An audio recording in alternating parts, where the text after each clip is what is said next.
Mesdames, Messieurs, bonsoir. Ravi de vous retrouver pour cette nouvelle édition. Tout de suite, les titres de l'actualité. Le président de la République, Abdelmajid Tebboune, chef suprême des forces armées, ministre de la Défense nationale, a présidé aujourd'hui une réunion du Haut Conseil de sécurité qui a porté sur le bilan de l'année 2025 et les perspectives pour l'année 2026.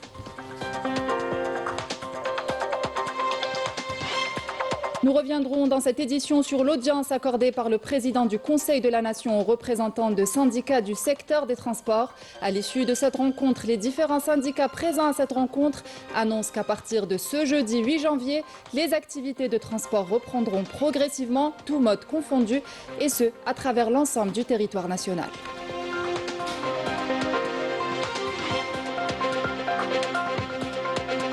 Ce début d'année 2026 est marqué par l'entrée en vigueur des importantes décisions annoncées par le président de la République en faveur du citoyen. Revalorisation des pensions de retraite, du salaire national minimum garanti et de l'allocation chômage.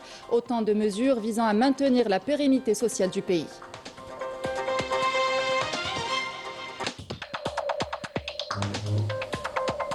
Et avec les chutes de neige qui touchent plusieurs régions du pays, la vigilance reste de mise. Des équipes d'intervention multisectorielles sont mobilisées pour sécuriser la circulation et maintenir les axes routiers ouverts.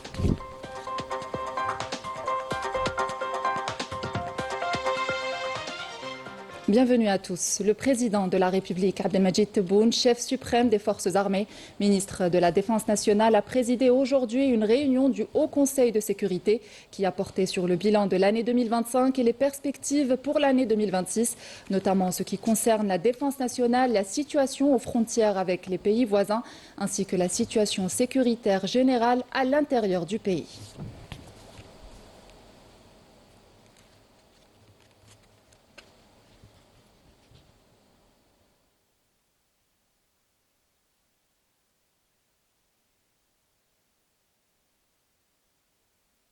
Dans l'actualité également, le président du Conseil de la Nation, Azzouz Nasri, a reçu cet après-midi des représentants de syndicats du secteur des transports. Ont pris part à cette réunion le syndicat national des transports affilié à l'Union générale des travailleurs algériens UGTA, le syndicat national des chauffeurs de taxi et la Fédération nationale des transporteurs de voyageurs et de marchandises, relevant de l'Union générale des commerçants et artisans algériens. À l'issue de la rencontre, les représentants des syndicats de transporteurs ont tenu une conférence de presse pour rassurer l'ensemble des transporteurs et souligner que les autorités ont pris en compte leurs préoccupations. Ils ont salué la conscience professionnelle et l'esprit citoyen des transporteurs qui ont placé l'intérêt de la nation et des citoyens avant tout en faisant face aux attaques électroniques visant à semer la discorde. Les représentants syndicaux ont également salué la sagesse du président de la République et sa réactivité face aux demandes exprimées annonçant le retour des transporteurs à leur activité et leur confiance renouvelée dans les institutions de l'État. Je vous propose d'écouter ces déclarations. Aujourd'hui, le code de la route a suscité une grande polémique, alimentée par de nombreuses déclarations et des avis divergents, ce qui a donné lieu à plusieurs interprétations. Nous avons aujourd'hui la confirmation de la part du président du Conseil de la Nation que ce texte a effectivement été adopté, mais qu'il n'a pas été approuvé de manière définitive par le Conseil de la Nation. Il existe une forte probabilité que cette loi soit renvoyée à une commission paritaire composée de membres des deux chambres. Cela constitue un indicateur clair qu'une révision des articles ayant suscité une vive controverse est envisageable, notamment ceux relatifs à l'emprisonnement en cas d'homicide involontaire. Les autorités de tutelle sont pleinement conscientes des préoccupations des transporteurs. Il ne nous reste donc qu'à rassurer l'ensemble de la famille du transport, en particulier les chauffeurs de taxi et les différents professionnels du secteur, quant à l'existence d'une réelle réactivité de la part des institutions de l'État. À leur tête, le président de la République, Abdelmajid Tebboune.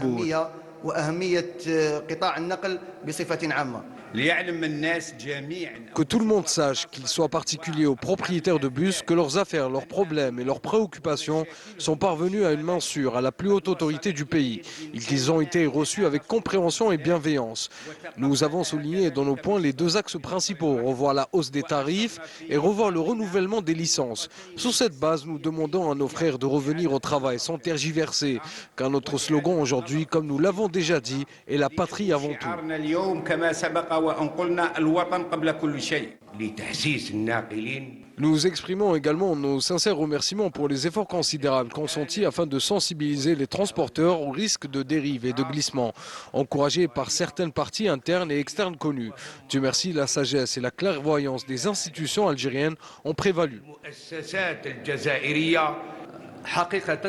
À cette occasion, nous avons démontré que nous soyons représentants, transporteurs, commerçants, artisans, citoyens ou même autorités, l'Algérie passe avant toute autre considération. Nous étions prêts à sacrifier l'ensemble de nos revendications s'il avait fallu choisir entre l'Algérie et nos intérêts. Dieu merci, le sens des responsabilités et la conscience collective de nos collègues syndicalistes ont été exemplaires, ce qui nous a permis d'aboutir à une solution consensuelle et à un résultat satisfaisant pour tous. Aujourd'hui, l'Algérie a triomphé grâce aux efforts et à l'engagement de tous les acteurs. بفضل جهود كل الأطراف إشي تونجاجي بليك أذي عيون أكل ريفونديكاسيون إكسعان لي ترونسبورتور أما ترونسبورتور فواياجور أما ذا تاكسي أما ذا ترونسبور أون كومان إلي بري أذي سيوض لي ريفونديكاسيون أني ذي قلاق بليك أثتريقلين دون لي ميور ديلي دون لي ميور ديلي الدينيغ كان ونرنو غاث نشكر مليح مليح والدينيغ تولي ترونسبورتور اكل ملان اكل الولايات اما ذا تاكسي اما ذا ترونسبور فواياجور اما ذا كاميون هذو غالن ايميدياتمون اي فون روجواندر لو ترافاي الساقير ازكا اذقلن رابيدمون واعطيكم صحه. Et ce début d'année 2026 est marqué par l'entrée en vigueur des importantes décisions annoncées par le président de la République, Abdelmadjid Tebboune, en faveur des citoyens. Revalorisation des pensions de retraite, du salaire national minimum garanti et de l'allocation chômage. Autant de mesures visant à soutenir le pouvoir d'achat du citoyen qui est au cœur des priorités de l'État. Badia Amarni. L'engagement de l'État pour maintenir la pérennité sociale se poursuit en mettant à exécution les décisions importantes prises par le président de la République, Abdelmadjid Tebboune, pour soutenir les différentes catégories sociales à travers l'augmentation du SNMG, des pensions de retraite et de l'allocation chômage. Des décisions qui prennent effet à partir de l'année en cours dans l'objectif de soutenir le pouvoir d'achat des citoyens. L'exemple des pensions de retraite qui connaissent une augmentation de 10% pour les retraités dont la retraite n'excède pas les 20 000 dinars et de 5% pour ceux dont les retraites dépassent ce seuil. À cela s'ajoute la revalorisation du salaire national minimum garanti qui passe de 20 000 dinars à 24 000 dinars à partir de ce mois. Ces augmentations viennent après celles déjà opérées les années précédentes. Concernant l'allocation chômage, elle a été également revue à la hausse pour atteindre 18 000 dinars. Le président de la République accorde aussi une grande importance au dossier de l'emploi, instruisant l'Agence nationale de l'emploi à mener à bien les missions qui lui sont conférées en orientant au mieux les demandeurs d'emploi. Toutes ces décisions et orientations reflètent une approche globale adoptée par l'État qui allie dimension sociale et économique et en renforçant la bonne gouvernance pour soutenir les catégories sociales vulnérables, de même que garantir un développement durable, mettant le citoyen au cœur des priorités et consacrant le principe d'État social. Et pour répondre aux besoins du citoyen, le président de la République a instruit le ministère de l'Agriculture à importer 1 million de moutons en prévision de la fête de l'Aïd al-Adha. Le ministre de l'Intérieur, des collectivités locales et des Transports, Saïd Saïoud, accompagné du directeur général de la Sûreté nationale, Ali Badawi, a présidé ce jeudi la cérémonie de sortie de la 62e promotion unifiée d'agents de police, promotion du 28 décembre 2024 à l'école d'application de la Sûreté nationale Abdelmadjid Bouzbid de Soum'a, dans la wilaya de Blida. La cérémonie de sortie de la 62e promotion, qui porte le nom du martyr du devoir national, Djerboub Salah, a été suivie par des membres du gouvernement, des représentants d'organismes nationaux et les familles des diplômés.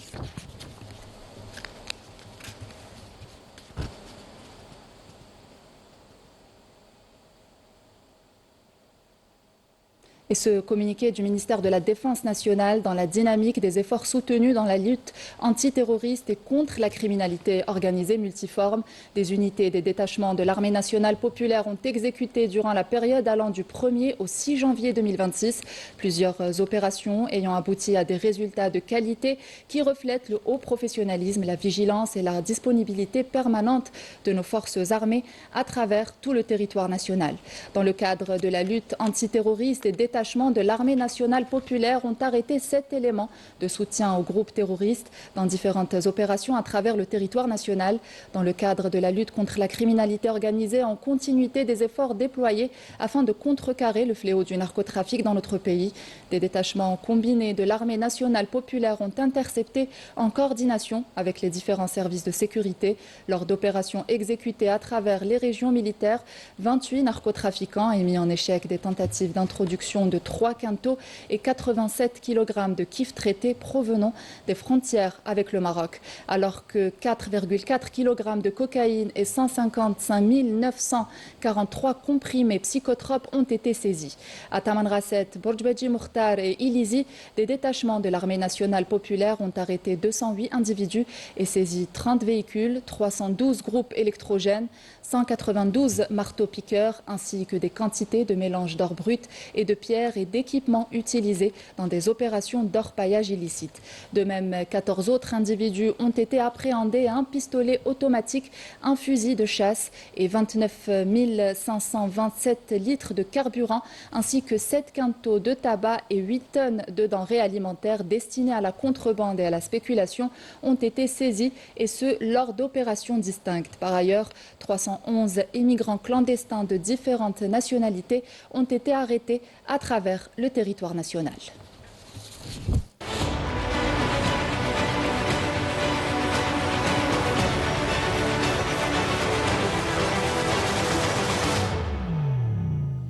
Au Maroc, la crise sociale s'accentue. De nombreuses familles traversent des jours particulièrement éprouvants. Une situation aggravée par le froid hivernal, des rues submergées par les eaux et des infrastructures publiques défaillantes. Une détresse vécue au quotidien sur fond d'érosion du pouvoir d'achat et de restriction des libertés. Raouf Hamouch.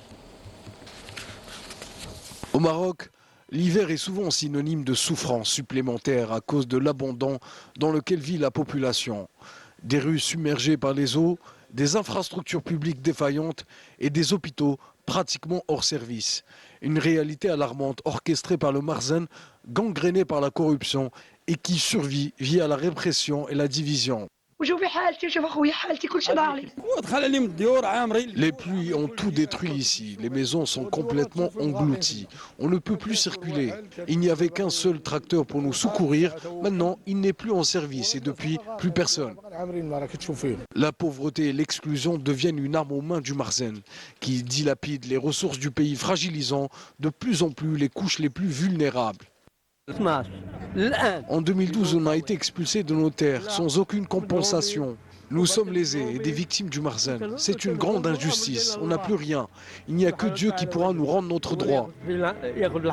L'État nous a expulsés de nos maisons et maintenant nous sommes à la rue. C'est de la pure injustice. On n'a plus rien, plus personne pour nous aider.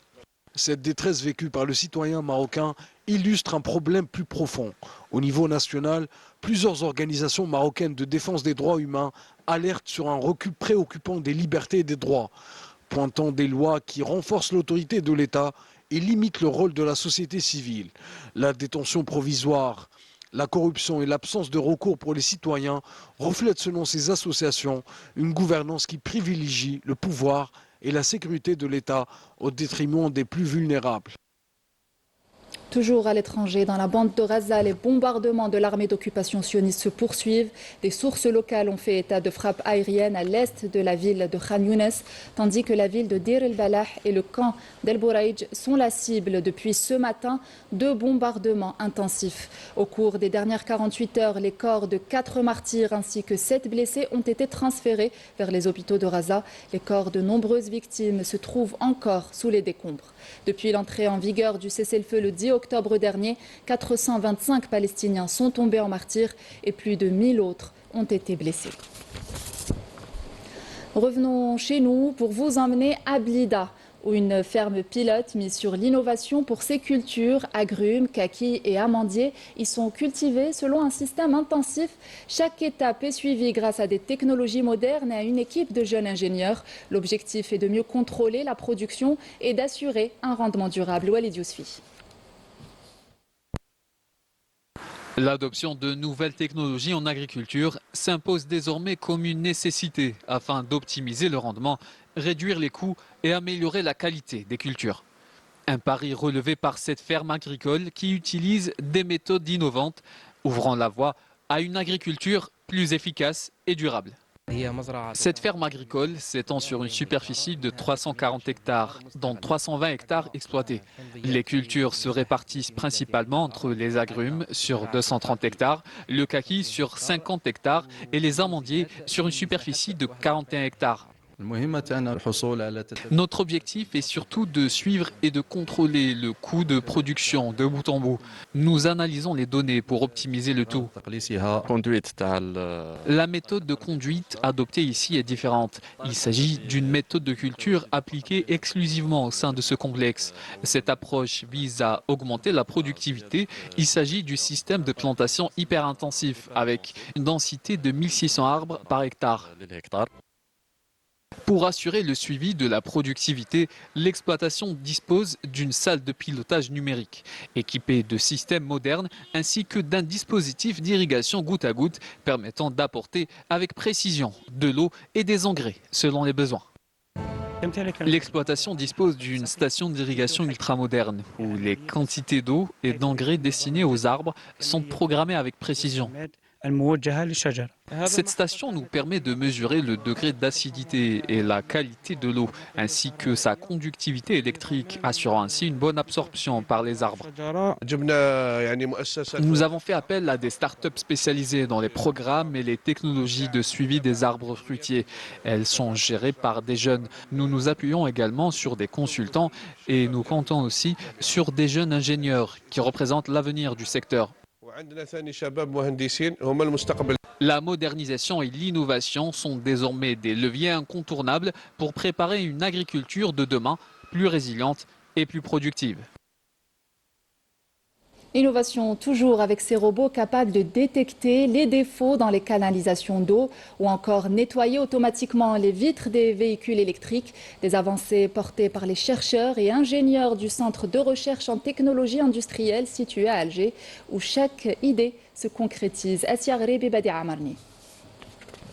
Dans un contexte marqué par une rude concurrence dans le domaine industriel et technologique, le Centre de recherche en technologie industrielle s'impose comme une véritable locomotive pour l'innovation avec la mise au point d'un robot qui peut détecter les défauts pouvant exister dans les canalisations d'eau, en plus d'un modèle intelligent pour le nettoyage des vitres des véhicules électriques.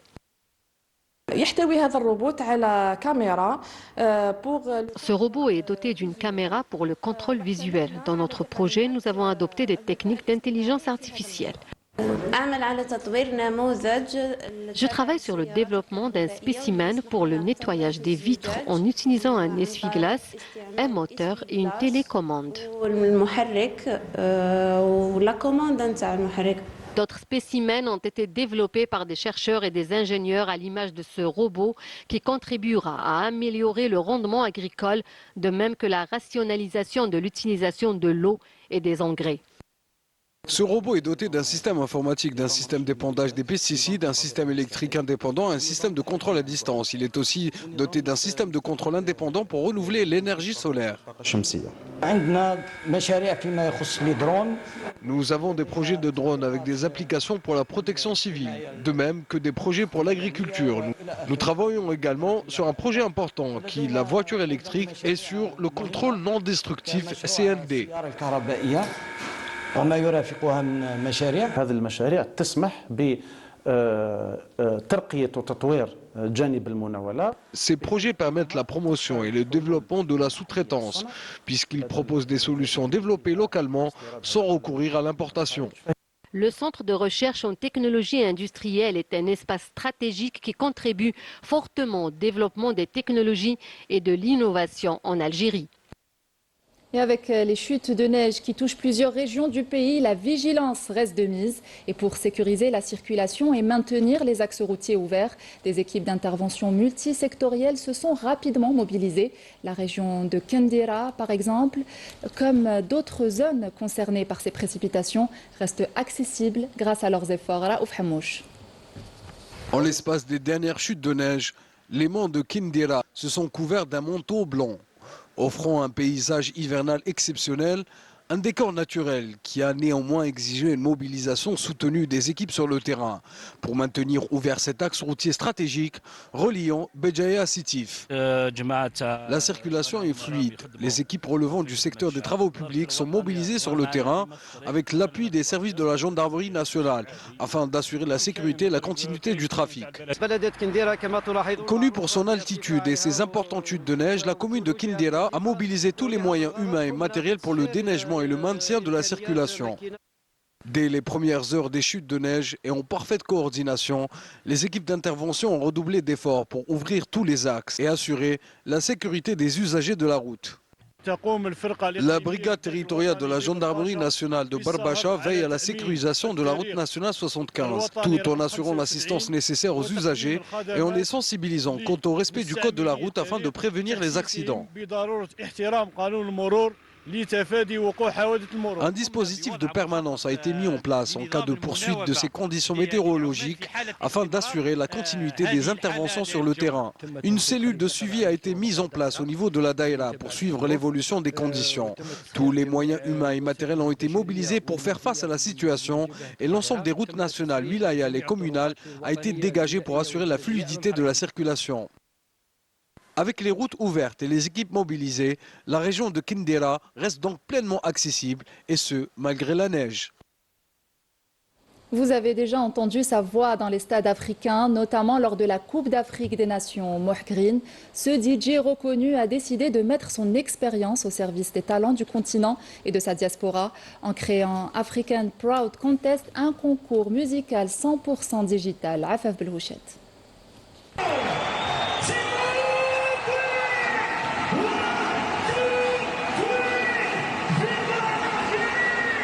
C'est un visage et une voix devenus familiers dans les stades africains, comme ce jour où il annonçait les 11 des Verts face au Burkina Faso, au cœur d'une Coupe d'Afrique en fusion. J'ai eu la chance de composer l'hymne national de la Coupe d'Afrique des Nations en 2019, quand l'Algérie a gagné, et de la faire en indépendant, et de réunir plus de 50 artistes et de représenter l'Algérie à travers le monde.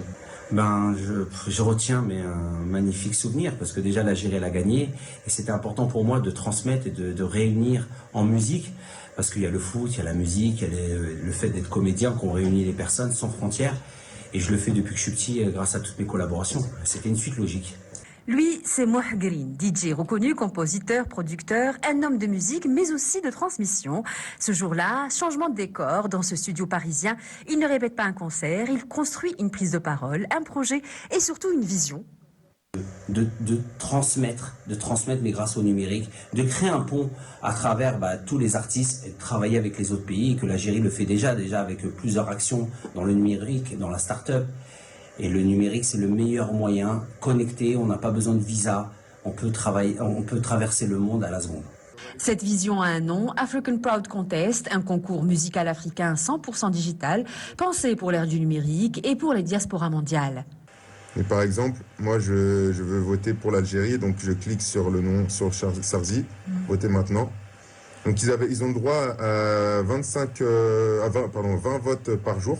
C'est une nouveauté mondiale et qui a réuni la première édition 5000 artistes et aujourd'hui on a doublé et qui a mis 9 pays d'Afrique. Derrière l'idée, une architecture précise, des étapes claires, des tutoriels pour accompagner les artistes du premier clic jusqu'à la diffusion professionnelle. Pour Mohgreen, ce concours va au-delà de la musique. Il s'agit de structurer les parcours, d'accompagner des talents et de transmettre les codes d'une industrie exigeante. Énormément d'artistes qu'on n'entend plus parler, c'est manque de structure, manque d'accompagnement et qu'on a envie de mettre en place grâce à ce concours, grâce à cette plateforme qu'on met en place par rapport à des masterclass en numérique sans bouger de chez eux. C'est énorme, on a eu 10 000 artistes, il y a eu énormément d'Algériens sans bouger de chez eux dans leur wilaya, sans bouger, ça y est, et c'est ça qui est magnifique, et c'était un concours gratuit. Particularité rare, les morceaux sont distribués sur les plateformes digitales et les artistes peuvent générer des revenus sans quitter leur pays. Contrairement à la Coupe d'Afrique, les lauréats de l'édition 2025 ont déjà été connus, mais le projet 2026 est en cours et promet d'être encore plus africain que jamais. Sport à présent, 15e et dernière journée de la phase allée du championnat de Ligue 1 mobiliste de football disputé aujourd'hui et qui se poursuivra demain. Le MC El Bayad a battu l'Espérance de Mostaganem sur le score étriqué d'1-0 alors que l'ES Ben Aknoun et l'Olympique Arbo n'ont pu se départager et se sont quittés sur le score de parité de 2 buts partout. En ce moment se déroule le match qui oppose l'Entente de Sétif à Parado Athletic Club. À quelques minutes de la fin de la rencontre, le score est de 2-1 en faveur des Sétifiens et à partir de 20h, l'USM Alger affrontera le MC Oran. Les autres rencontres se joueront demain avec CR Belouizdad et JS Kabylie comme affiche de la journée.